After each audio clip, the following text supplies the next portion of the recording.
우리가 보통 선물시장에서 봉 패턴을 본다는 것은 사실 가관이지요.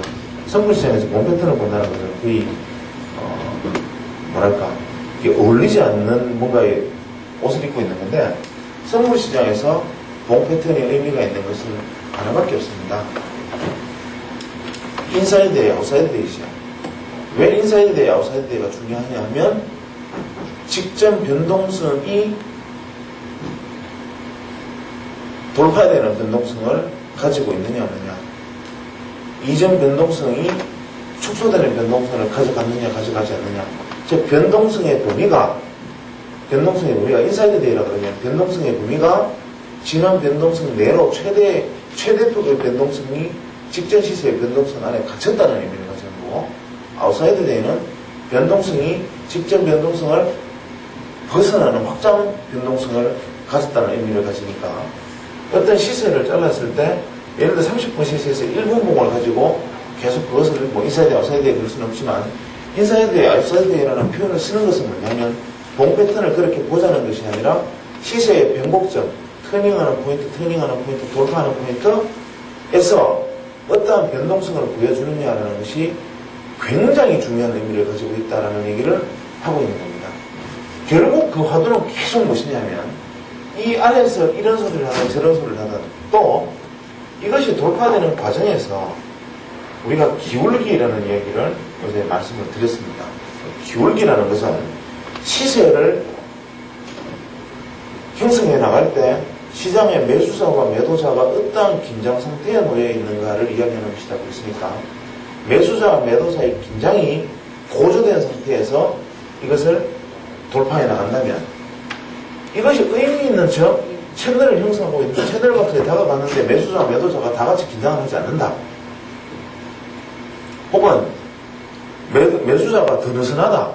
이것은 기울기가 이러한 형태로 표현이 될 테니까, 이러한 기울기에서는 이러한 돌파는 근본적으로 불가능하고, 이것이 매수자와 매도자가 날카로운 기울기를 가지고 있다라는 것은 매수자와 매도자가 순간적으로 굉장히 대단히 날카로운 방향으로 긴장을 했다는 소리고, 이것이 긴장을 하기 위해서는 주가가 이렇게 오다가 이렇게 와서 긴장을 하는 것이 아니라 이건 수급상의 에러일 뿐이고, 실제로 이것이 긴장을 하기 위해서는 뭐 이러한 과정을 거쳤던, 아니면 이러한 과정을 거쳤던 시장을 긴장하게 만드는 선행 요인이, 기울기를 날카롭게 만들어주는 선행 요인이 존재했기 때문에 이 날카로움은 진짜 문자 그대로 심장을 끌어버리는 날카로운 것을 작용을 할 수 있기 때문에, 이것은 기울기가 어떤 기울기를 가지느냐가 중요하다.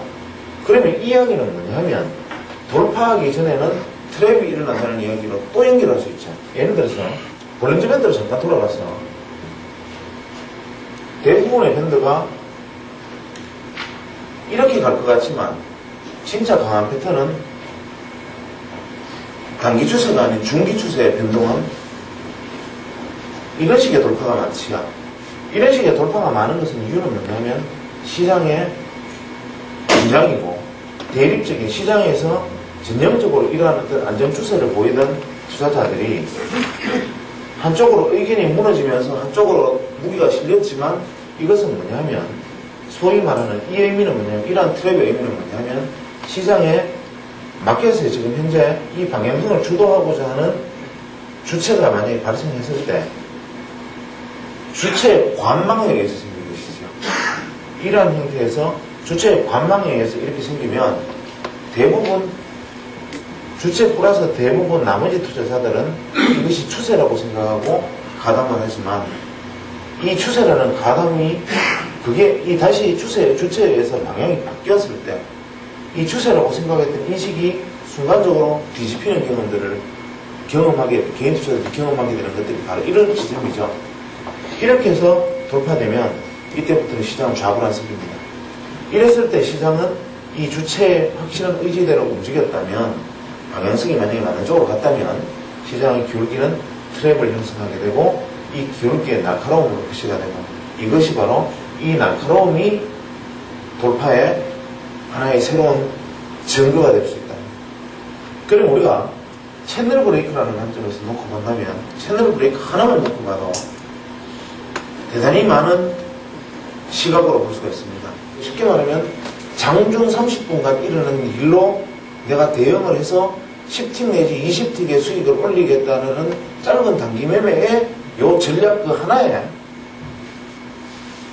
이런 의사결정 과정이 엄청나게 들어가 있는 거죠. 이 이야기를 하는 이유는 뭐냐면 결국 단기, 초단기, 짧게 가는 10틱 수익을 올리는 초단기 스윙 스캘핑마저도 직관입니다. 이 이야기를 하는. 주식 투자는 장기 투자든 단기 투자든 데이 트레이딩이든 스캘핑이든 직관입니다. 라는 얘기를 결론을 내리고자 어제부터 그 긴 시간을 계속 얘기했습니다.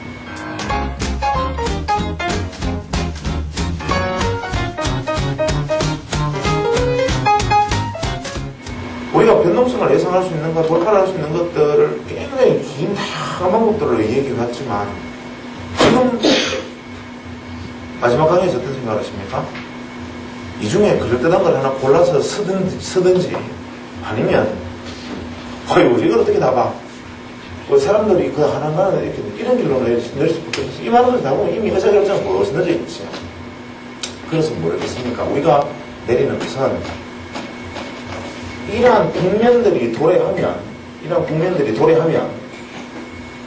이러한 잣대들로 바라보지 않더라도 현재 이러한 국면들이 이러한 잣대들에 의해서 돌파된다, 정체된다, 시세가 멈췄다, 시세가 힘을 내어서 에너지가 더 강화되었다, 새로운 방향성이 만들어졌다라는 것을 직관이라기보다는 다시 말을 바꾸면 이제 몸에 체득된 몸짓으로 내가 그것을 이해를 하게 되는 과정이 필요한 겁니다. 그러니까 쉽게 말하면 굳이 자를 가지고 되어서 27cm 하지 않아도 이건 27cm 정도라고 이야기할 수 있는 몸짓, 이것이 바로 투자에서 전부다는 거죠.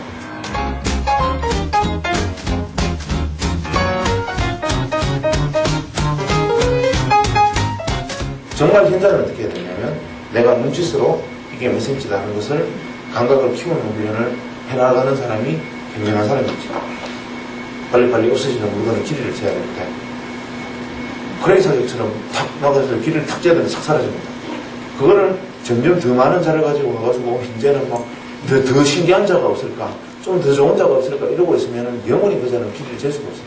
그것이 바로 투자의 전부입니다. 스캘핑, 데이 트레이딩이 일한데 하물며 시장을 전체를 보는 우리가 포지셔너들을 어떠하고 만약에 현물 투자자라면 주식시장 전체를 보는 관은 어떠하겠는가라는 생각을 보면 그것은 말을 필요조차 없습니다. 그래서 우리는 어떤 과정들을 이해하고 익히고 공부해서 그것들을 내 몸의 몸짓으로 만들고 잊어버리고 몸짓으로 대응해야 된다. 이 이야기가 바로 이런